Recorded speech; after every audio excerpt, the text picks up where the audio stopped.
good afternoon, and good evening to everyone. A warm welcome and thank you for joining us on tonight's Health Talk, titled You Are What You Eat, From Entry to Final Exit. I'm Helen Mouskides, and I'm honored to be I'm honored to be your host today. We have something really special lined up for you, a fascinating look inside what really happens to your food from the moment that it enters your mouth to the moment that it exits your body. Now you're asking me, why does this topic matter? You may be thinking, I know how digestion works. I eat, I'm full, and then, well, the rest just happens. But trust me, there's a whole orchestra of amazing things going on inside of you, from enzyme action to gut bacteria to how your nervous system actually talks to your mouth. To guide us through this digestive adventure, I'm joined by the amazing Dr. Olufemi, who brings both medical insight, his years of experience, and practical wisdom to the table. Dr. Olufemi graduated from the Ibadan Med School in Nigeria in 1978. He was also into sports medicine from the onset of his career. Was a member of the medical team that took Nigeria contingent to the Moscow Olympics in 1980. He then moved to London, where he continued to work in the medical field and expanded his horizons, where he studied nutrition in 1995 through the Institute of Optimum Nutrition and the College of Nutritional Medicine. He has lectured and is continuing to practice in the medical profession. He has a philosophy of wellness over disease management. And this is where David Schmidt's life technology that is transforming lives all over the globe aligns beautifully. His focus at the moment is to offer a platform where the body's immense potential for defeating disease of any sort can be realized. His aim is to help you thrive and not just to exist. A warm welcome to you, Dr. Olufemi. I'm so honored to be here with you this evening, as we are going through to the visuals to be able to explain to the people each stage of the journey from first bite to final exit. It's an honor to be invited. I am looking forward to it. Thank you, Dr. Olufemi. I just want to share my screen, please.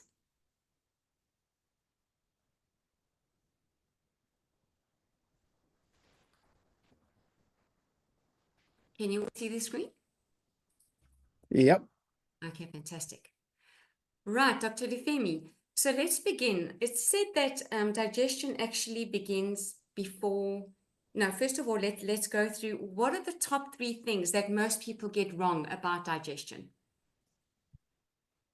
Top 3. Yes. A bit of a struggle there. Number 1 is that we all eat mindlessly. There is no, when you're eating, you have to be in the moment. You have to eat because at that point in time you're eating. You're performing a function that is critical for your body. But most of us just scoop food into our mouths and we don't think twice about what is going on.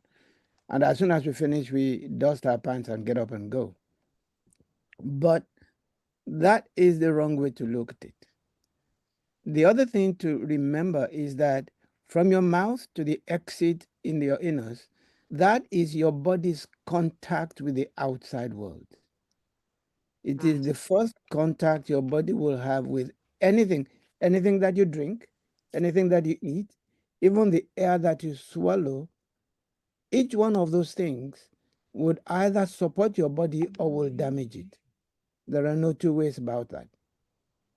The third thing that we need to remember is that we eat for a specific purpose.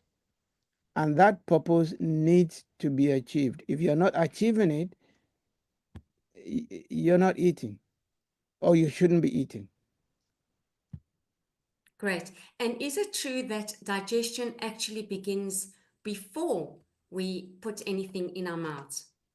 Sorry, I don't know why the slide's not changing. There we go.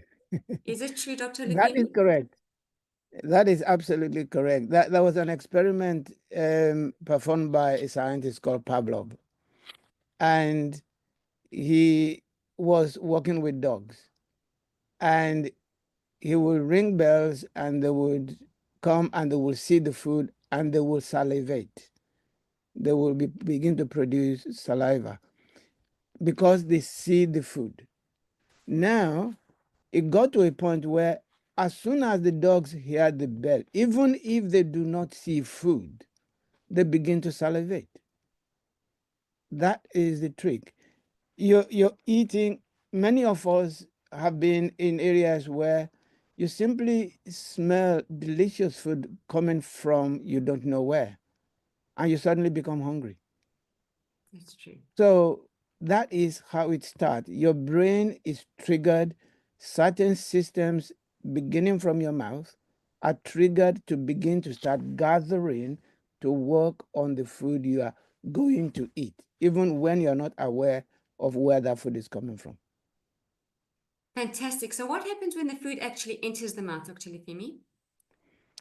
When the food enters your mouth, it begins a journey that is amazingly simple, but at the same time, so complex you won't believe it.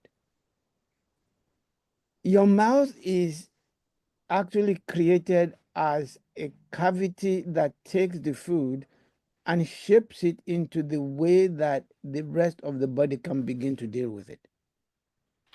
Your teeth are in your mouth for a purpose. You chew, that's what they say, chew your food thoroughly, chew your food mindfully, and chew your food slowly. One of the reasons why you need to do that is that as you're chewing the food, you're mixing it with the saliva that comes from six major salivary glands centered around your mouth and throat. And they produce the saliva that mixes with the food. And as you're chewing it and you're rolling it around with your tongue, what is happening is that the digestion of that food starts.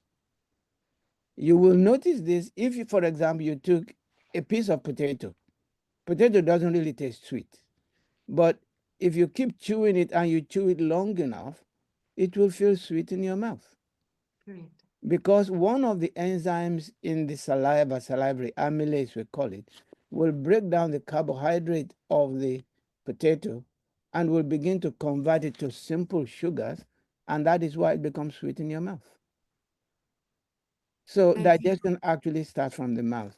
The saliva that is wrapped around the food as you're choosing it then makes it easy for the bolus, is called, the bolus of food, to then travel down the back of your throat and plunk into your stomach. Excellent. So it obviously, how does it go from the mouth to the stomach? What is that interface between the two? There is a tube called the esophagus, or in simple English, the gullet. The food passes down this tube, and the tube moves by a movement called peristalsis. It moves like a snake slowly shedding its skin. And as the wave of movement starts from the back of the throat, it pushes the food towards the stomach.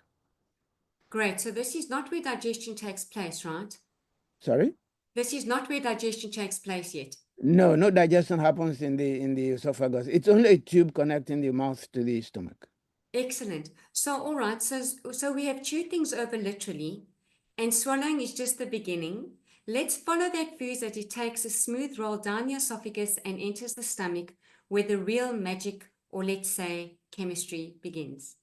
Dr. Olufemi, in the stomach, what exactly causes, I'd like you please, when you go through this section, to also include the questions of what exactly causes acid reflux, Okay. and also to share with us if antacids are harmful or helpful in the long term, please. Brilliant. Thank you very much.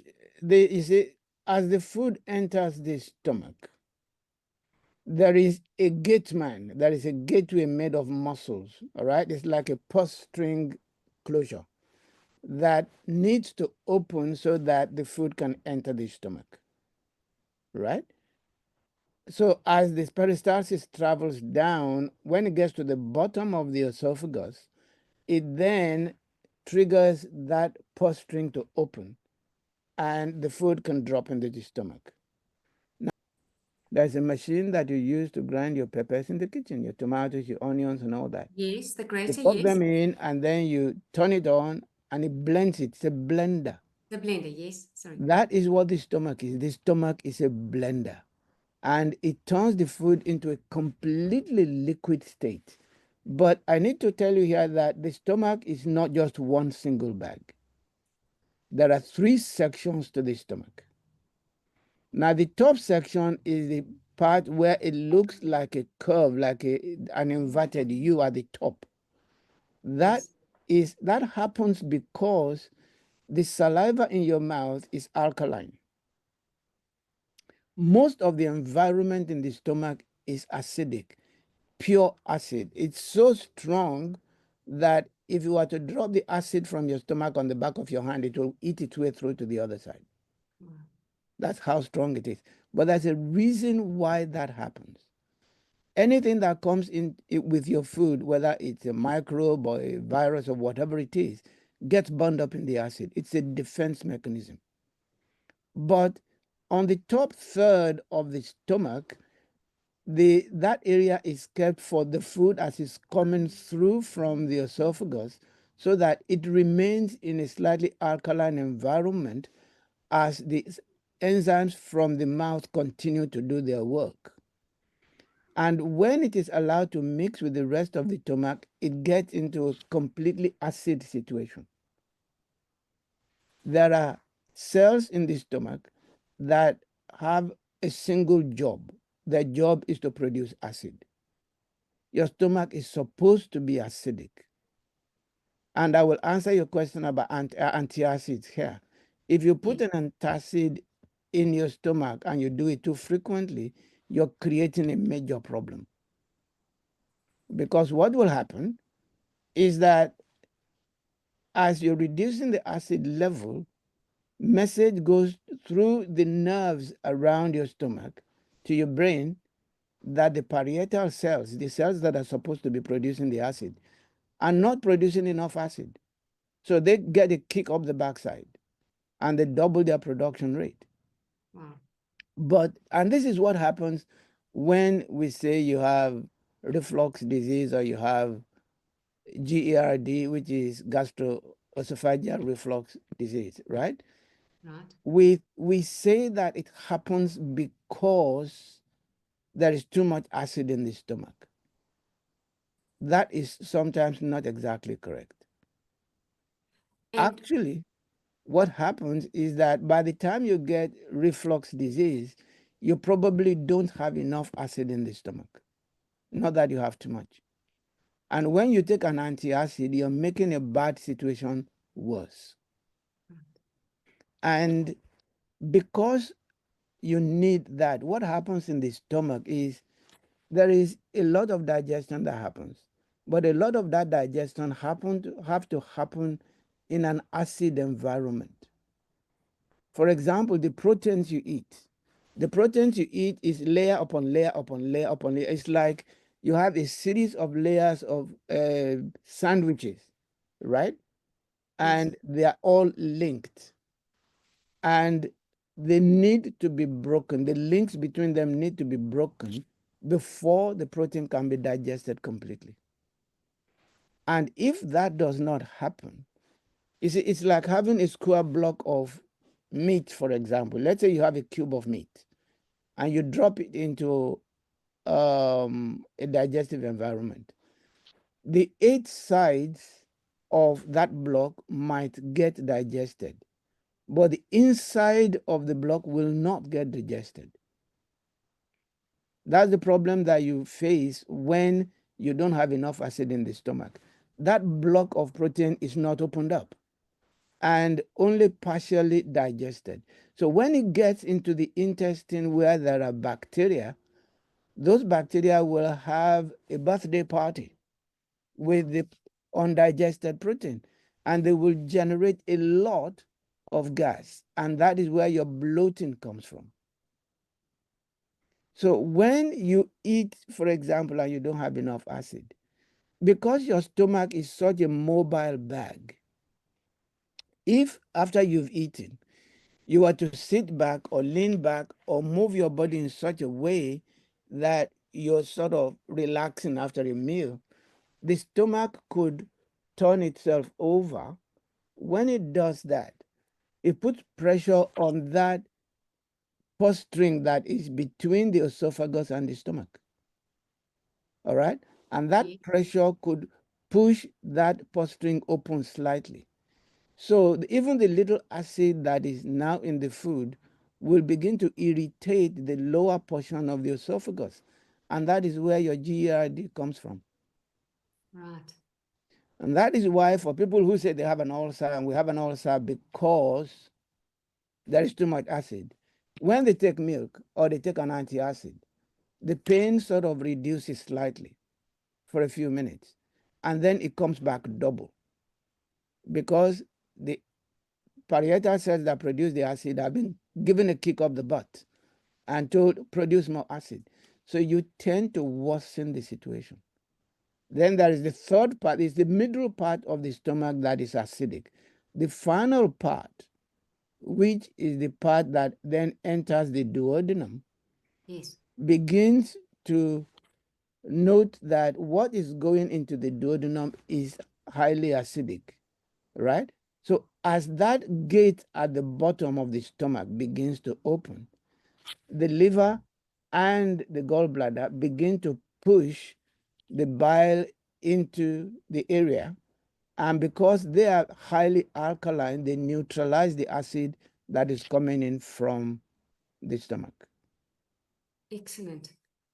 So we see that in the liver, it's definitely plays also a very important role in removing the toxins, right? Mm-hmm. So it's critical. We talk about our patches, but we're actually having a look here that if the body isn't in a healthy state itself, the patches can't work as effectively. And that's why it's so critical that we understand every part so that we can assist in their work.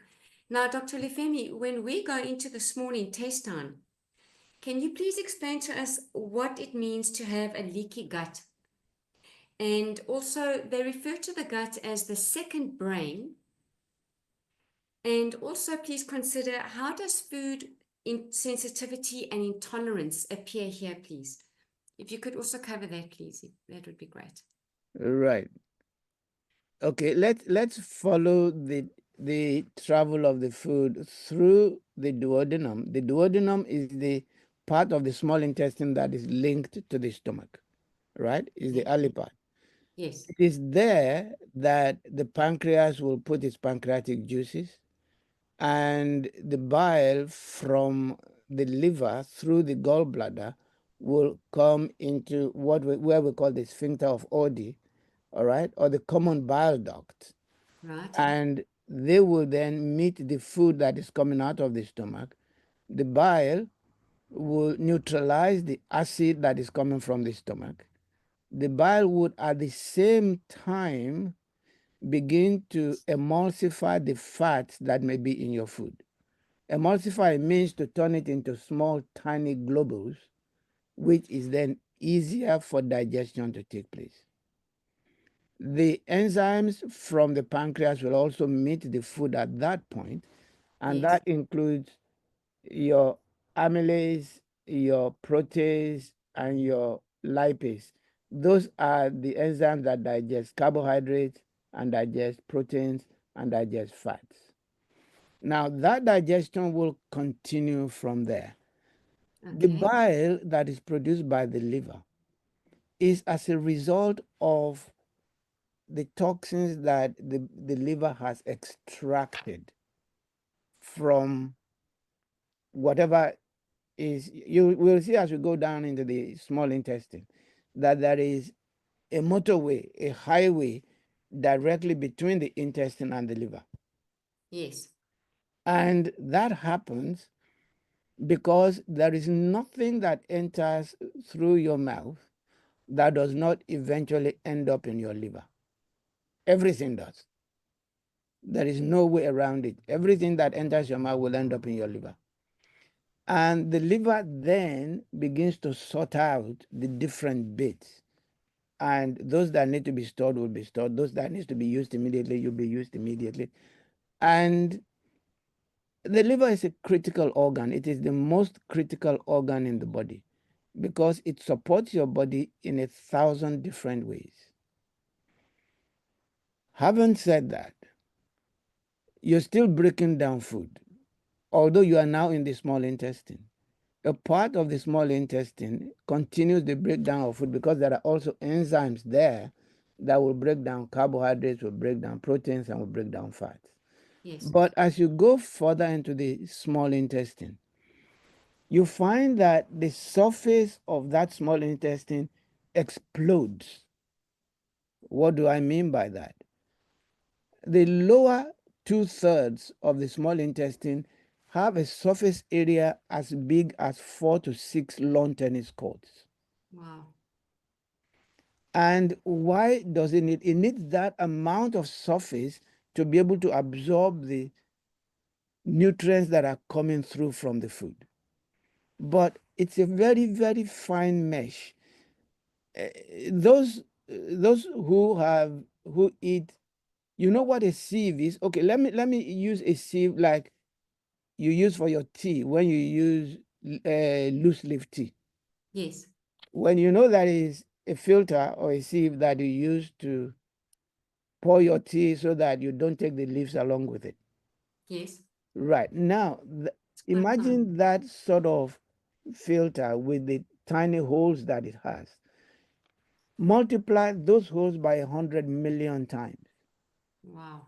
That is how small the holes are that are in the small intestine that's supposed to absorb your nutrients from the food. So that food needs to have been broken down into the smallest possible particles. And they just sweep through into a blood vessel directly behind the lining because they go straight from the intestine into the blood. Right. But the cells that are lining the intestine on that side are single cells and they are sitting next to each other, cheek by jowl. There is something between them called a critical junction. That junction is sometimes called a tight junction. They are very, very tight, and nothing passes through them except finely broken down nutrients. But if something were to happen to break down that tight joint, then we're going to get into trouble. What happens is, if, for example, let me use milk as an example. I did this when I was a teacher and I caused a lot of riot because because if you look at cow's milk was not made for human consumption. It was meant for a calf because the protein in cow's milk is called casein. It's a protein that the human digestive system does not break down completely. So when it gets into that fine mesh area where the final bits of the nutrients are supposed to enter into the bloodstream, because it's still in large globules, it's like you're using your knuckle to punch a hole into a fine mesh. So it digs a hole in there, it passes through, and then other food nutrients that have not been completely digested yet can pass through the hole too. Wow. But the body is amazing in that it has the immigration officers just behind that lining. So anything that passes that joint without being completely digested is seen as an enemy. And that is what creates your allergies and your autoimmune conditions. Because the body then kicks its immune system into high gear, saying that these things that are entering through here are not supposed to be here. And in most of the disease conditions that we have that have to do with the immune function, they all start almost from that area. That is why when you're talking about hole in the gut, it's a critical thing, and you need to do something to make sure that the lining of your intestine is fully protected. There are trillions of microorganisms, we call them the microbiome, that live in the small intestine and the large intestine. And they protect as much as possible that lining. They actually produce something called butyrate that makes sure that any damage is healed as quickly as possible. But if damage is continuous, then they may not be able to deal with all of the damage that is happening along the time. Now, as the food is passing through, it is then, like I said before, absorbed directly into the bloodstream, and it passes directly through a large vessel into the liver.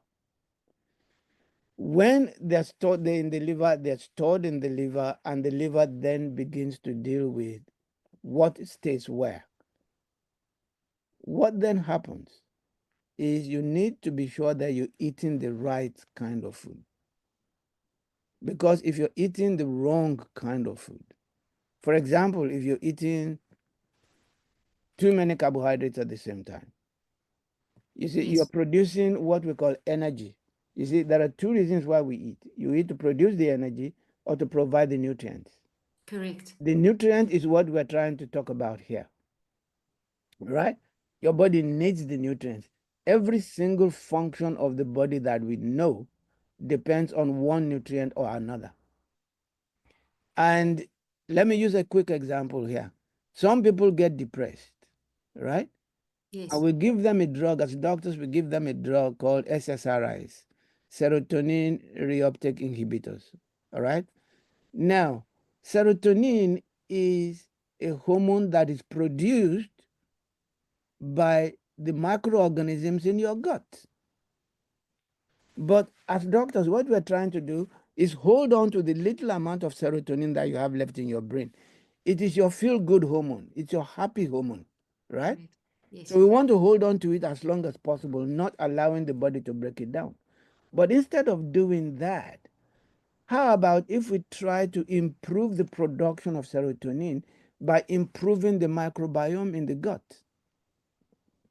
Some of the most respected fathers of medicine said a long time ago that death begins in the gut. wow. Life also begins in the gut. We can continue to talk about it for the next 3 hours. It's a very, very interesting topic, Dr. Olufemi. And so we have such a major responsibility in what we put in our mouth, that we masticate our food. What we are able to control, we should. And this is why it's so imperative that we are educated on the whole process of the body functioning. Can I ask you, while we're moving into the large intestine, Dr. Olufemi, why is it so critical? Is he all right there? Oh, he's coming through now. Don't worry, Dr. Olufemi will be with us in a moment. We always say when we wear the patches that it's critical to drink water and to also add electrolytes in order for the frequencies to be transmitted. Now, Dr. Olufemi is going to elaborate to us exactly what the function of water is, especially in the large intestine, when he returns to us. And for those of you who are wanting to pose questions to Dr. Olufemi, I'd like to ask you please just to write them in the chat so that at the end of our slide presentation, we are able to address all of your questions. Dr. Olufemi, I was just, welcome back. I was just mentioning to the audience that we say that water is so imperative and so critical, and that we definitely need to take our daily intake. Not just for the frequencies of the patches, to be transmitted, but also to do its work within the bodily functions. Could you explain to us the importance of it in the large intestine, please? By the time, thank you very much. By the time the food passes through your small intestine and most of the nutrients have been absorbed, Yes. and it enters into the large intestine at the point that we call the ileocholic junction, the rest of that food now becomes just waste because the body has extracted all of the nutrients that it needs from it. So it's just waste. Now, as it travels through the large intestine, the job that the large intestine is going to do is absorb all of the water from it. So if you're not drinking enough water, what would happen immediately is that the large intestine will slow down the movement of the waste so that it can drag as much water as possible out of it. And when that happens, you have serious problems with constipation because adequate water is required by your liver, is required by your kidneys, is required by your intestine, is required by the whole body. And if you don't have enough, the body has to find a way of taking as much as it can from what it is holding. So it holds on to the water so that as the food is passing up what we call the ascending colon, across the transverse colon, and down the descending colon, what will happen is that that waste will become thicker and thicker and thicker as a sludge until it becomes almost solid. That is, we are increasing the transit time. That is the time that it takes for the food to pass from your mouth to your anus. When you increase the transit time, the body is because the body needs to extract the water. And as the body is extracting the water, it means you run the risk through all the corners and the angles that the food is going to pass in the large intestine. Some of them are going to get stuck in there because they are not fluid enough. I usually the example I usually use for some of my patients is, imagine you have a tube of toothpaste and you start squeezing it from you squeeze it from the bottom, right? Mm-hmm. Until you have finished the toothpaste and you throw the tube away. By the time you are throwing the tube away, do you think you have removed all of the paste in that tube? No, there's It's not always a tube. possible. It's not possible. When I was in the university, we used to do something. We'll take a razor blade and open the side of the toothpaste tube. And for the next 3 to 5 days, we're using paste from inside the tube that you've not been able to squeeze out. The same thing happens in your intestine. Some things get left behind in nooks and crannies. And it has been said before, this by researchers, that the average adult person is holding sometimes up to 5 kilograms of waste in the gut that should have been thrown out. And Amazing. that waste constitutes poison. So, what you're doing is you're auto poisoning yourself if you're not drinking enough water. Wow. So we look at the large intestine here, it actually forms and compacts the stool. And then we move into the rectum before we get to the anus. Now, when we're talking about the rectum, which connects the large intestine to the anus, Mm-hmm. it's actually storing the stool, right? And we have quite a lot of discrepancies about what poop should look like. So when you're going through this section, please could you tell us, when we look at our poops being a bit too hard or too soft, and how often should one have bowel movement, and what are the red flags that one should look at um, for in our bowel movements, or in our bowel habits rather? What are the red flags to look out for? Please update me. Let's pick them up one by one. It looks like there are about 5 or 6 different questions in there. Yes, I'm overwhelming you. Now, the rectum is like a purse, and you're depositing the waste in it, and it is expanding. When it expands to its natural limit, then it triggers the movement that you call bowel motion, right? Okay. Now, the rectum, between the rectum and the anus is just a very, very short tube that allows that waste to come through. But Correct. the whole of the rectum and the anus, the walls are lined by blood vessels. So when the stool is too hard, when you don't have enough water in it, and you're pushing through, the waist is pushing against the blood vessel that is lining the rectum and the anus. And what will happen is that because they are full of blood, they will then be pushed out of the anus, and that is what you call what? Can you imagine what that is? It's a hemorrhoid. I was just about to ask you. Okay, great. Yeah, it's a hemorrhoid. Wow. And that comes most of the time because you haven't been taking enough water for a number of years. And the friction continues to push against these very fragile blood vessels that are supposed to be feeding the cells in the rectum and the anus and taking their waste away and doing all that kind of thing. That is my number one. My number two is that we need to, you see, if you look at this picture that we have on the screen, it looks like you're writing an S if you start from the rectum going back up towards the descending colon. It's like an S, isn't it? Yes. We call it the sigmoid colon. Sigmoid colon. Now, that sigmoid colon is the most susceptible area for bowel cancer. And when you're allowing stool to stay in there for too long, when you have compacted stool, I have had situations with the patients where I had to wear gloves and physically help them to empty the impaction because they have created a problem. So they were not able to go to the loo to empty themselves again. So we did that to get rid of a set. And once you get rid of the ones that are blocking the way, the rest will come out.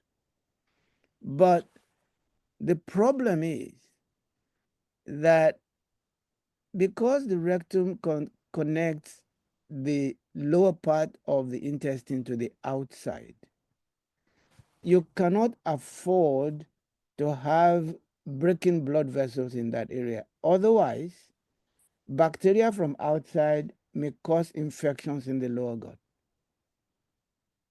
That is one part. The other part is that there are microorganisms that live in your gut.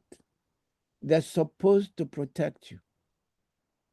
Your whole body cell may count up to 30 trillion from your head to your foot. About 30 trillion. Those are your body cells.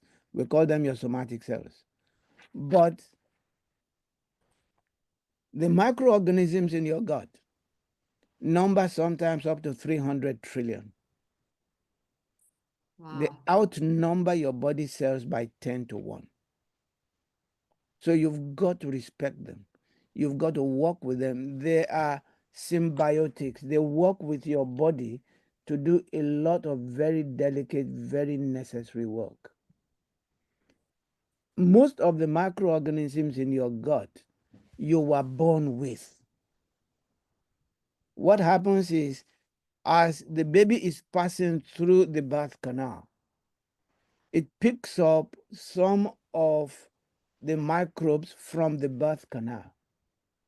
And those are what we call your inherent microbiome. They form the microorganisms that then seed in your gut and begin to live in there and begin to support you. They are your inherent ones. This is where I'll talk about probiotics. You can take probiotics, but probiotics are microorganisms that you're bringing in from outside. They're strangers. Correct. So your body will allow them live to remain for about 14 to 21 days. Then they get chalked out. So using probiotics alone does not help. But if you choose to have prebiotics, Prebiotics are fibers that your body cannot digest, but the microorganisms in your gut will use it as food and it would allow them to grow. So that is one of the ways of feeding your own native flora. We call them your native microflora, the one that you were born with. They never truly die out. But if you allow bad flora to get in there, the bad flora will push them aside. This is, if you look at probiotics, for example, you have see in something written on it, CFU, colony forming unit. They might tell you that the 25 million or 5 million or 1 billion. I tell people, do not take any probiotic that is less than 50 billion per capsule. Apart from thinking about whether the microbes in there are still alive or dead, because you're trying to deal with an environment that contains 300 trillion microorganisms and you're putting 50 billion in, it's like you're trying to fill a bucket and you're using a teaspoon. So if you use 100 billion and you take 2 a day, that is 200 billion you're putting in every day. At the end of 5 days, you are putting 1 trillion. So you stand a chance of repairing the microflora, the microorganism base. That is particularly critical for beginning to repair the damage that may be going on in your gut. Which ones have I missed out? Absolutely interesting, Dr. Olufemi. How often should one have bowel movement? You should have a bowel movement at least once a day, preferably twice a day. And I did say something about adults having up to sometimes 5 kilograms of waste in their intestine. That is waste that they should have thrown out. Now, those happen to people, even people who have one bowel motion a day. If you remember my analogy of the toothpaste tube, Yes. it depends on how slowly your body has had to slow down the movement of the gut because you are not drinking enough water. Right.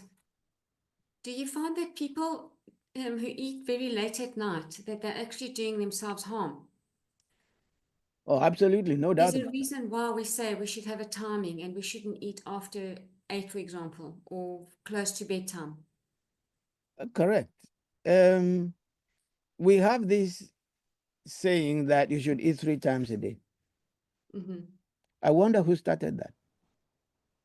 You don't need to eat 3 times a day. You need to eat as your body demands. Your body knows when it needs food.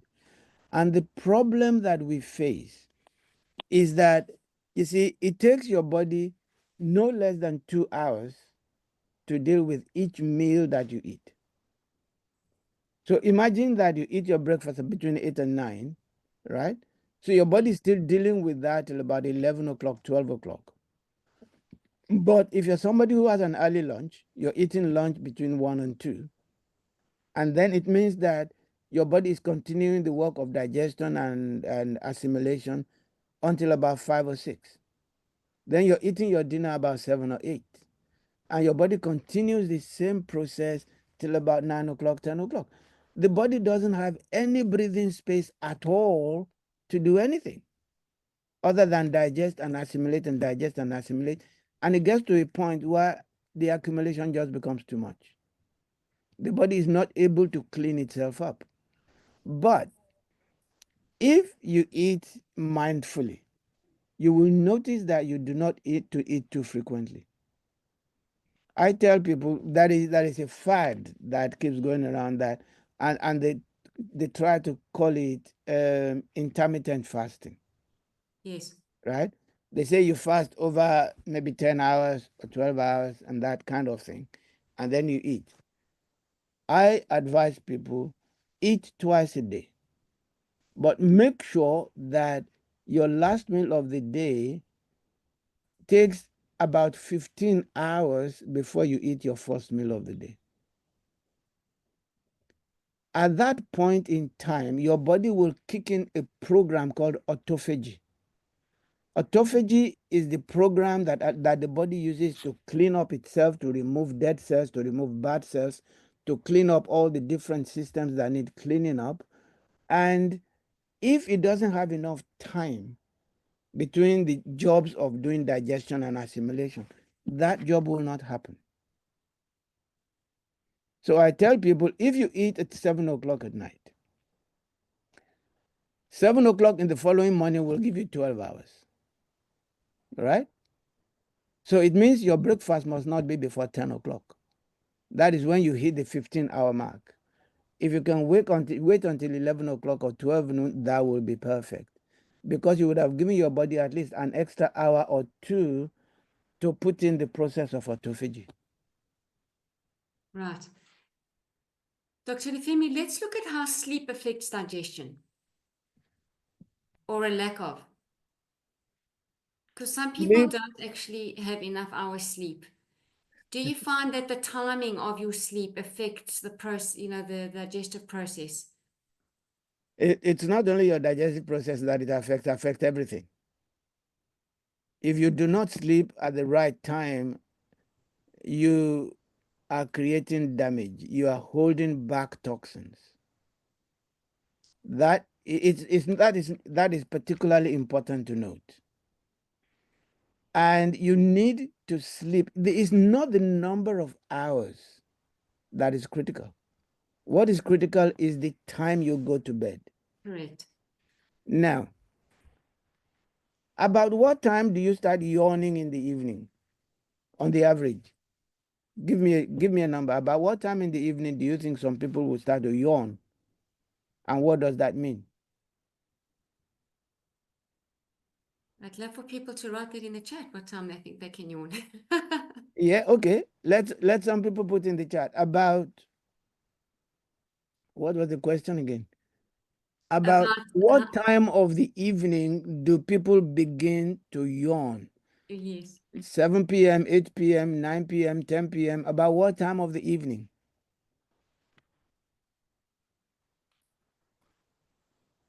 Just put the number 7, 8, 9, 10. Some are saying 8, others 9, 10 o'clock, 9:30, around between 6 and 9:30 is the feedback. Okay, I'll take that. Between 6 and 9:30. That is the body sending you a signal. Because what happens is your body produces a hormone to put you to sleep. It's called melatonin. That hormone begins to be produced as soon as it gets dark. Now, depending on whereabouts you are in the world, your own evening time may be different from everybody else's. But as soon as it turns dark, your skin recognizes the dark and it begins to produce melatonin, or it triggers the production of melatonin. Melatonin continues to be produced until 12 midnight, and then the production stops. Now, it is melatonin that calls a board meeting of the body systems as to where repair work needs to be done that night. So when that board meeting is happening, it's supposed to be between 9 and 10. So I tell people you should be in bed by 10 o'clock and asleep by 10:30. Because that then gives you 90 minutes before the midnight hour when the melatonin production will stop. Why is that important? It is that 90-minute period that your body uses to detoxify itself. It removes all of the poisons, all of the problems. It realigns itself. If you are not asleep by 12 midnight, then your body will not detoxify that night. It will carry it over to the next day. All of the toxins will go over to the next day. Now try to imagine what is happening to the person who for 7 days goes to bed at 2 a.m. And when you're sleeping properly, you are realigning all of the body systems, particularly the digestive process, because the body is able to realign its acid production, it realigns all of its enzyme needs, it sends signals backwards and forwards and sideways so that all of the systems are aware of what is supposed to happen next. So, like you said, sleep is critical to digestive function, but it's also critical to your sense of balance. Yes, I believe the body definitely talks to us and we need to listen to it. And we need to become very wise as to how the different systems function in order to assist it to work properly for us. So, Dr. Olufemi, I want to thank you so much, and I'd really love to look at. There are some questions in the chat that I'd love to for us to address. And for everyone on the call tonight that joined us, we would like to share a few really great tips as to what you can consider for your digestion processes to take place, which I will actually forward in our WhatsApp chats for you. I'd like to actually just move, please. Let me just address them anyway, just very briefly, and then we can address the Q&A, please. We'd love for you just to remember that you need to eat mindfully. You need to stay hydrated. You need to prioritize your fiber. You need to move your body, so you need to exercise, please. Even if you walk 20 minutes a day, get some movement done. And don't say you don't have time. Your body needs it and your mind needs it, so you need to prioritize. Please lower your stress levels and manage your stress to lower the cortisol levels. Like Dr. Olufemi mentioned, we need to get quality sleep. We need to stick to a routine of eating the meals at a certain time. And as he mentioned, how many versus the quality versus the quantity, and how many times we should be eating a day. Please do choose whole natural foods. Cut down on any of the digestive disruptors like your alcohol and your caffeine, etc. And supplement very smartly. So I'm just going to stop the share there. And Dr. Olufemi, I'd love for us, please, just to address the, thank you everyone for your patience and thank you for staying with us. There are still 8 minutes to go to the hour, but if you are wanting to stay a little bit longer just to address the questions, that would be great. Maybe just put a 1 in the chat if you're happy with that. Helen, okay, so can I start? Joanna has asked, as I understand it, one should avoid artificial sweeteners, particularly aspartame and acesulfame K, as they damage and kill bacteria in the gut microbiome. Is this correct? Absolutely correct. You need to avoid anything that is a sweetener. All right? Did I get the question correct? Yes. Good. Thank you, Sammy. I would rather eat sugar than eat a sweetener. With sugar, I know the damage I'm doing and I can do something about it. But when you're using an artificial sweetener, you're putting chemicals into your body that is going to create problems for the liver and problems for the kidney and problems for the pancreas. So avoid them like the plague. I don't know who's asked this question. It just says Samsung.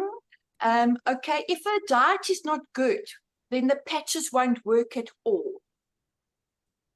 I would not say that. The patches would still work, but the body will struggle.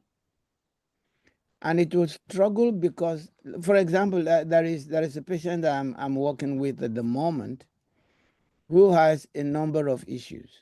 And when we did the blood test, we found out that his copper level was very low. Now, the X39 patch, for example, triggers a peptide called GHK copper. So you need to find the copper peptide. But because his level of copper is low, his level of copper peptide is going to be low. And when you start using the X39, which triggers the copper peptide, what is that patch going to work with? And the other thing we need to look at is that there is always a balance between copper and zinc. They bounce off each other. And if you don't have enough copper, you may not have enough zinc because they walk through the same channels. And if you do not have enough zinc, your immune function is in trouble. That is there. But the other thing that happens is with the liver. The liver produces proteins that carry both copper and zinc. The protein that carries zinc is called albumin. The protein that carries copper, I've just suddenly lost the name at the moment, but I'll tell you as before we finish this thing. So when you have inflammation in your body,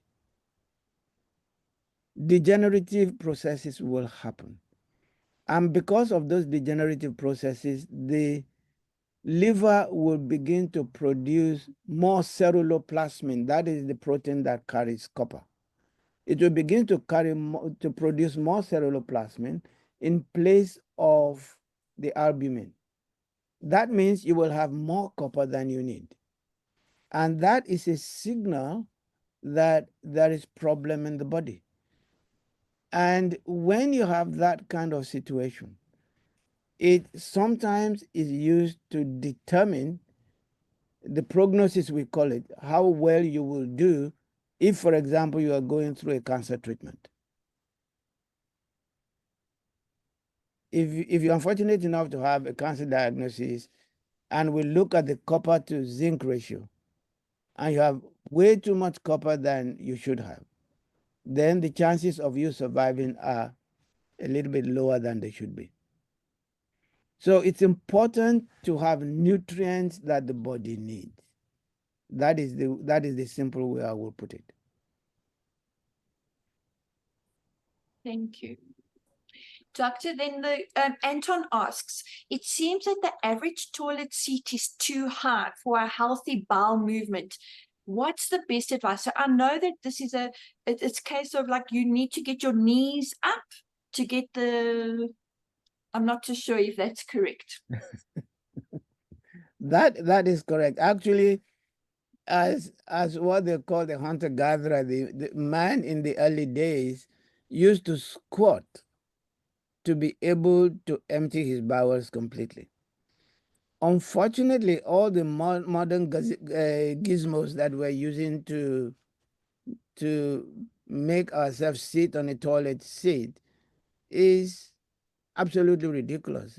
Talking about whether or not you can empty your bowel completely.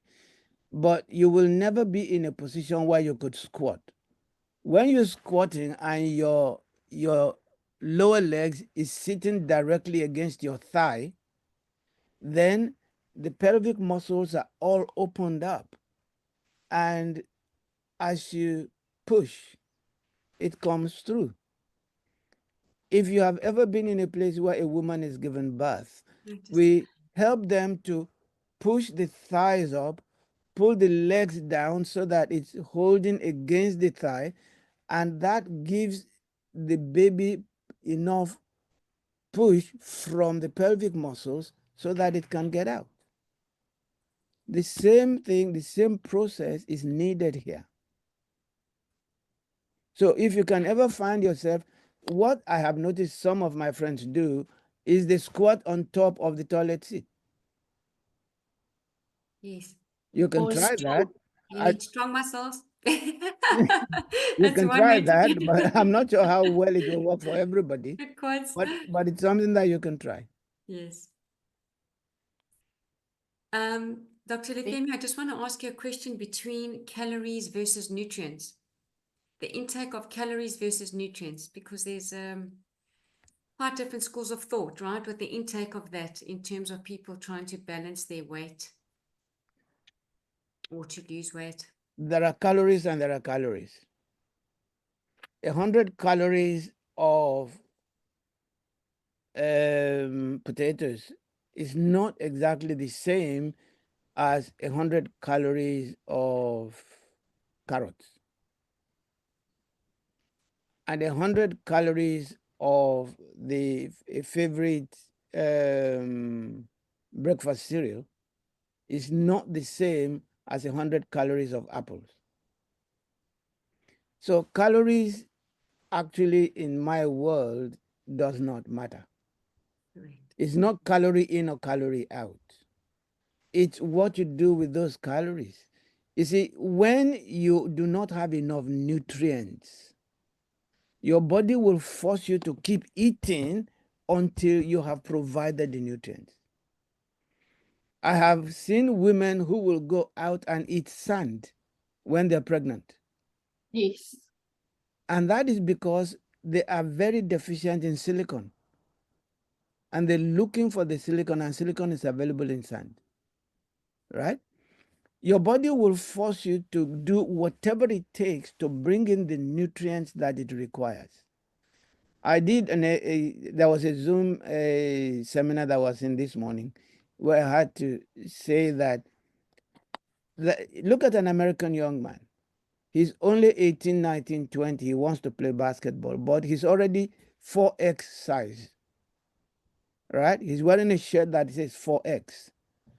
And when you see him walking along the street, he's eating a double burger and a large Coke. Now he's throwing in a lot of calories, right? But he's not putting in any nutrients. So he will keep doing that, and that means he's putting too much energy into the body. The way the body will deal with it is take all of that energy and store it as fat, because that is the most efficient form of energy conservation the body uses. It converts it to fat. And then the other problem that you will hit immediately with that is that the body also hides the toxins inside fat cells. So the bigger you are, the more toxins you're hiding. And if you want to get rid of that excess weight, you've got to get rid of the toxins first. And that is where the glutathione patch is so amazing, because it triggers the body getting rid of those toxins. But before you do that, please make sure that all the exit routes, your bowel movement, your lungs are strong enough and you're breathing steadily, and your kidneys are working at 1,000%. Because if all the exit routes for the toxins are not available and open, then the toxins will come out into the blood and you will not be able to get rid of them. And then you'll have all sorts of pains, headaches and backaches, and pains in areas of the body you didn't even know you have. And then you will say it is whatever is it it is the patch that is giving me all this problem. No, it is not the patch. It is the fact that the routes of exit for your toxins are not open. And you're feeling the pain from the toxins being in your blood.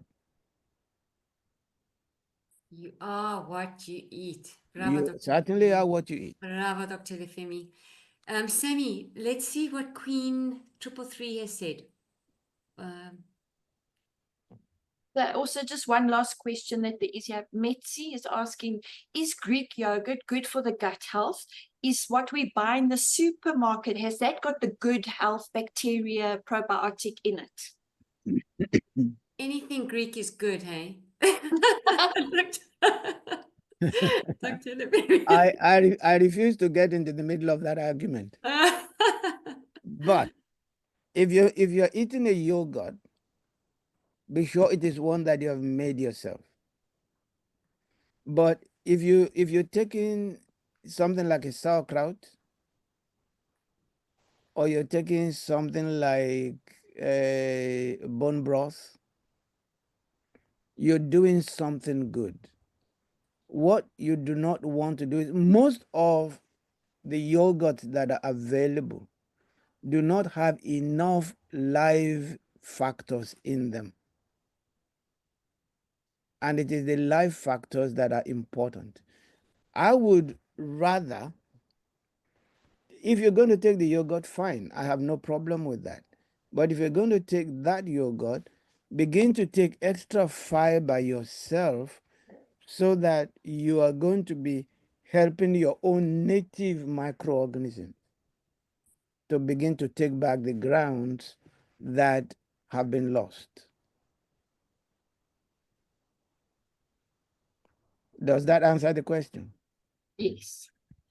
And then just to, as Helen said, Queen has just really shared, she said, I have been struggling with indigestion for a long time after having a hernia operation. Could never eat without having a glass of water to swallow my food, even though I have eaten very slowly and chewing properly. However, since I started using the patches, I'm no longer having a problem. A negative though, I found that my taste for different food, cucumbers, has changed. Is it possible? Is that possible? No reflux or acid for me anymore. So I think it's just a change in taste buds. I think it does detox you, and that happens. Yes, you do go through a detox process, and when you have gotten some so-called heavy metals out of your body, your taste buds will change. You will be able to feel certain taste that you couldn't feel before. So yes, it is correct that your taste buds could change. And that's it. There's one more question here about hemorrhoids and varicose veins. Dr. Olufemi, you mentioned the hemorrhoids earlier on. Is the only way to remove hemorrhoids through surgery? I would not go the surgical route. What Because happens if someone doesn't remove the hemorrhoids? if you do not remove the hemorrhoids, you can begin to do things that would allow, you see, what is happening with the hemorrhoid is an enlarged and engorged hemorrhoidal veins. That's what we call them, right?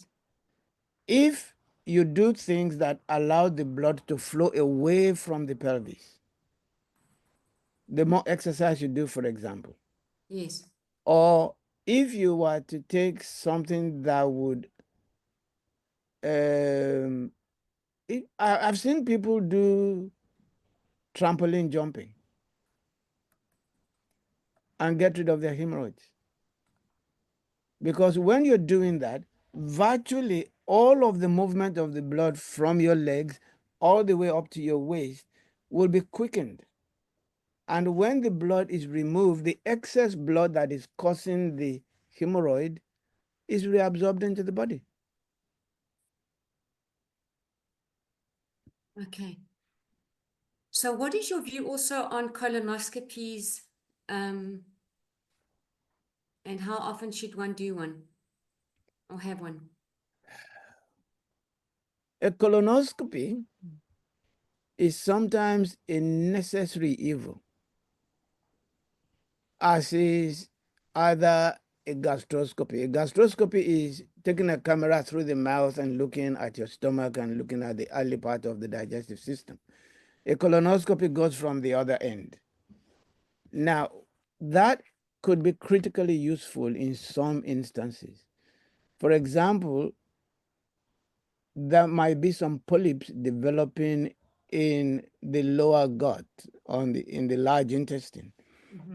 And if they are caught early and they're removed, they could sometimes become the centers for colon cancers.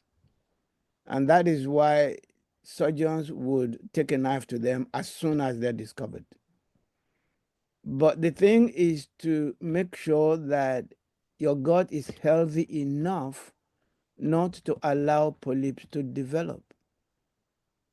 And if you start doing some healthy eating and putting more fiber in your diet and looking after your gut like you should, then you're not likely to develop the problems in the colon that would then become a major issue down the line. Excellent. And what is your view on functional gut testing?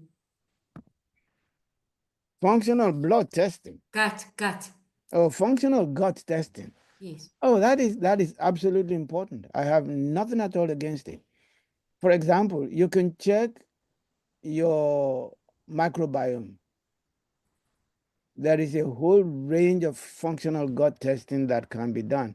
They're way too large to discuss in the little time that is available to us. We'll have But another. you can find how balanced your gut is. You can find which particular bad bacteria or bad microorganisms that you have in them and take steps to correct that. You can find out how much of an immune function problem you are beginning to develop looking at the results of functional gut testing. Oh yes, it is very good to do one like that. Dr. Olufemi, I think maybe then let's have another session on that because it's quite interesting. If the people like that, they can make some recommendations of topics that they'd like us to cover. Are there any more questions that anyone would like to raise at the moment? Anyone want to raise their hands or write in the chat? So there is one question about how good is garlic for the stomach. Now, as far as I know, the crushed garlic that you buy in the shop is not really crushed garlic. As far as I understand from some people, it's actually onions infused with garlic oil. So if you're going to take garlic, Doc, is it not best to rather take the whole garlic, the fresh grown, natural garlic grown in your garden? The fresh garlic grown in the garden is absolutely fantastic. You cannot beat that. Garlic supports a whole range of things, but it is particularly important for your immune system. Onions are in the same group. I sometimes chop up onions and just sit down and chomp on them because they have things. I have used onions, for example, for people who have very critical lung issues, especially over the period that we had COVID. I had a patient that could hardly breathe, and I said, do an onion poultice, and chopped up the onions and put it on her chest. And by the following morning, she was breathing normally again. It's particularly important. If you get enough garlic and you chop them into small bits and you put it in a 2-liter bottle and you simply put water in it and you chop up some lemon to go with it into as small as possible. I think it's about, there is a weight. I'll try and get the weight and give it to you, Helen. Yes, sure. You have a weight of garlic as against the ratio of lemon, and you put them in there and you put water in it and you leave it for 7 days. Drink a glass of that every day. It will support your high blood pressure. And it will support a whole range of other things as well. I also know, Dr. Olufemi, that if you can't tolerate the garlic or the onions on your chest for the poultice, you can actually place it, cut it up, and put it in a glass bowl and put it in the corner of the room. It's very strong, the smell, but it definitely does work. I can vouch for that. It certainly does work to remove the toxins. And they used it in the Black Pandemic at one stage, and it worked phenomenally well to remove all the toxins from the body. The onions actually turned black, which was incredible. Wrote here, I have done a gut test and used quality prebiotic that also contributed to the remission of autoimmune condition that I had. I have learned, oh, shame. She's thanking you, Dr. Olufemi, for everything that you've shared today. Somebody else mentioned here, Sammy, how does Candida get in one's digestive system and how can it be prevented? I didn't hear that. The Candida. How does Candida get into one's digestive system and how can it be prevented? Candida is fungal, right? It will get into your digestive system if your immune function is below par. It's simple. You do everything that you can to raise, you see, the body deals with it. Like we're asking through the patches to let the body do its own functional work. If you allow candida to take ground, you're in trouble because they multiply so rapidly and they get everywhere. But what I have found is that if you do the onions and the garlics and you do a few other things and you balance your gut microbiome, you can get rid of candida. And Dr. Olufemi, I agree with Joanne saying in the chat that candida also lives on sugar. And if you stop Absolutely. eating the white bread, you know, the gluten and sugar, because remember, Dr. Olufemi mentioned how poisonous sugar is. And we're not talking about natural sugar that you gain from your fruit and, you know, God's creation itself, straight from the earth. But processed sugar and foods are really detrimental to one. And sometimes it's a cheaper version of food. As they say, whole foods are more expensive, but you've got to be careful what you consume. Dr. Olufemi, can you just elaborate a little bit on how bad the sugar is, please, before we round it off? There is there I is know, because no, there's so there much is to no hear. there is no limit of saying how bad sugar is. Mm. Sugar will kill you faster than any other thing because you're putting pressure. See, I tell people there are 3 diseases that are triplets born of the same mother that travel along together and they work. The first one that sneaks up on you is high blood sugar. Once you get high blood sugar, you're going to get kidney failure. Once you get kidney failure, you're going to get high blood pressure. It follows in that order. You can't avoid it. But if you get the first one, and the high blood sugar is something that is so easy to eradicate. Discipline your tongue. If you need sugar, eat as much natural sugar as possible, but make sure at the same time that your fat to protein ratio is good. And one thing we need to understand is this: if you're eating a lot of protein, far more than you should be eating, then that excess protein is going to be converted to sugar in the body. That's what the body does. So it's not only because you're eating all the bad carbohydrates and all that, that creates a problem of its own. But if you try to avoid eating the carbohydrates and you're overloading with the proteins, then you're creating a bigger problem. What you need to do is your plate, when it's in front of you, should have no more than 20 to 25% protein. You want only about 10% of that plate to be carbohydrates. The rest of the plate is your fruits and vegetables. Your vegetables really, and you eat your fruit separately. Dr. Olufemi, can I please ask you regarding deworming? There's so much going on about, so much information out there these days that keeps surfacing about bacteria and deworming, because through the eye you can actually see what is happening through the body.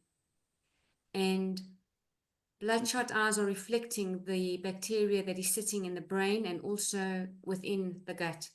So what are very good ways to help to would you recommend a person does deworming and try and get rid of bacteria or parasites rather? Sorry, parasites. Yes, you can get you can get rid of parasites. How critical? How important is that? It is very important to get rid of it. And if you did a blood test, the first thing I will look at is your eosinophils. When the eosinophils of the white blood cell ratio suddenly jumps up, Yes. then I'm sure that you have a parasite somewhere in your gut, because it is one of the body's ways of responding to it. Now, if you do have that, then begin to take, there is something called Vamox. It's There is also mebendazole or febendazole. These are things that you can take that will wipe out the parasites. If you take ivermectin, is another one that can get rid of parasites. If you're taking any of these things, usually they say take it for a day or two and then you get rid of it. Vamox, for example, has a 500 milligram, it's a tablet that they say it was single dose rid of parasites. It doesn't work as a single dose. You take that first dose, you wait a week, you take a second dose, you wait a week, you take a third dose. It's because when you're getting rid of parasites, you need to get rid of the eggs as well. And a single dose doesn't get rid of anything. It just knocks it on the head. Great. Thank you, Dr. Olufemi. I don't want to keep everyone too long, but I see that there are more questions coming through. Please give a heads up with a one if you'd like us to answer the questions in the chat on this call, or if you would like us to respond to you in writing. Please just place a 1 in the chat if you want us to carry on just for another 2 or 3 minutes. Everybody? All right, Dr. Olufemi, there's a whole lot of ones coming through. Let's just quickly, if that's fine with you, Dr. Olufemi, just to address another 3 questions. That's all right. Right. Sam? Yes, so Dean has asked quite a while ago, it might not be related, but she says, for a portal vein thrombosis and pulmonary embolism, could glutathione help to break down and prevent further clots? Can you ask that question again, please? Okay, for the portal vein thrombosis and pulmonary embolism, could glutathione help to break down and prevent further clots? I don't think glutathione is what you need there. I think you need to look at a couple of things. You need to look at what your thrombocytes are doing, your platelets. How high are they? And if they're high, you have platelet aggregation. And if you have platelet aggregation, I would suggest that you take garlic. What they usually do is the hospitals tend to use warfarin to try to reduce the ability of clots to form, but that is a risky process, and you need to go to the hospital at least once a week for them to test your DNI so that they can look at how thin your blood has become. But if you're using something like garlic, it's a more natural, slow process, but you're able to do it. But if the clot is large enough, then I would prefer for you to have somebody who knows how to get in the vein and pick up the clot and get rid of it. And then make sure that no further clots happen. You can use carnosine that will support your blood vessels, but that is about all I will say about that at the minute. Okay. Sammy, any more?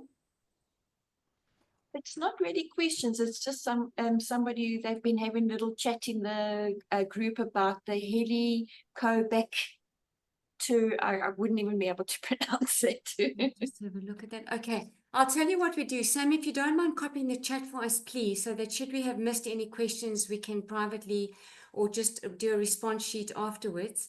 For those of you who want the 10 steps as to how you can improve your, keep a healthy digestive tract, we will send it to you. I'd love for you, please, just to go back onto the recording. And wow, Dr. Olufemi, what an incredible journey that you've taken us through from the first bite to the final exit. We have seen how the body works behind the scenes like a symphony of systems, enzymes, muscles, and microbes, all designed to keep us energized, nourished, and healthy. We are certainly what we eat, and we need to be very conscious of what we eat as it affects our mood, our energy, our skin, our sleep, and even our immunity, as Dr. Olufemi has mentioned. It's all connected to the gut. So next time, ladies and gentlemen, you sit down to take a meal, to have a meal, please remember you are not just feeding your body, but you are feeling your future. I want to thank you, Dr. Olufemi, from the bottom of my heart for graciously sharing your time. I know you're on your way to Nigeria for lots of work. Thank you for sharing your expertise, your medical insight, your practical wisdom, and your years of experience. We always feel so much richer once we've heard you speak, because we always walk away much more enlightened and when we part from you. I really want to thank you for depositing your golden nuggets to all the audience. And I would love for the members of the community to please reach out to myself and let me know what other topics you would like us to share and discuss, as we would like to be doing a series of health talks with Dr. Olufemi every couple of weeks. And I hope you've all found it very informative, and I wish you a blessed evening. And for those of you who are celebrating Easter, may you have a blessed Easter weekend with your families. We are so grateful for the light that is shed upon our souls, and that through this incredible technology and through LifeWave, we have got to meet the most amazing people all over the globe, and to be able to have Dr. Olufemi with us to share his incredible experience and wisdom. Dr. Olufemi, any last words from you? Keep your gut healthy, and you will keep your whole body healthy. Fantastic. Thank you Thank so you. much. Thank you, Thank Dr. you. Olufemi. Thank you very much. It's been my pleasure. Thank you. We have wisdom, ladies and gentlemen. We have wisdom. We have a manual that was designed to help us to see how this body actually works. And it's very imperative that we educate ourselves, not just to place the patch and think it's going to be a miracle patch on its own. We need to help our bodies to function and to heal, and create that incredible foundation of a clean environment for it to be able to work properly. God bless you all. Take care. And for those of you who are asking if it's recorded, yes, it will be uploaded in the next day or so on the 333 channel. Thank you so much, everybody. God bless, and have a lovely weekend. Take care. Thank Bye-bye. you. Thank you, Dr. Olufemi. Thank you, Sammy, also for being such an incredible co-host and for assisting us on the call this evening. You've been absolutely tremendous. And thank you all for your valuable time. Take care now. Bye-bye. Bye. Bye.